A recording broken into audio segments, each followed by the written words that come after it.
তামিল অভিনেতা বরুণ কি মাঠে নেমে ভিডিও গেমস খেলছেন? উইকেট কিপার হিসেবে ক্রিকেট শুরু করা বরুণ ছিলেন পেসারও। খেলোয়াড়ি জীবনের বাইরে একজন স্থপতি হতে চাইতেন, সহকারী পরিচালক, অভিনয় করেছেন সিনেমাতেও। এত কিছু করার পরও বরুণ যা সবচেয়ে বেশি করতে চাইতেন তা মিলেছে এই তো কিছুদিন হলো। সেটাও মিলেছে এমনভাবে যে বরুণের আর অভিযোগের সুযোগ নেই।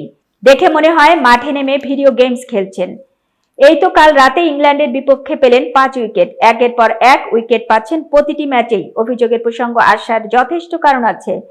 এই যে বরুণের এতগুলা পরিচয়, এগুলো তো এমনি এমনি হয়নি, হয়েছে সময়ের প্রয়োজনে। এক সময় হতে চাইতেন দীনেশ কার্তিক।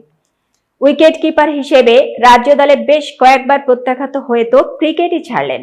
পড়াশোনায় মন দিলেন। চেন্নাইয়ের SRM বিশ্ববিদ্যালয় থেকে নিয়েছেন স্থাপত্যের ডিগ্রি। 2017 সালে স্থাপত্য ফার্মও খুলেছিলেন। তবে চেন্নাইয়ের বন্যায় তার একটি প্রজেক্ট ভেসে যায়।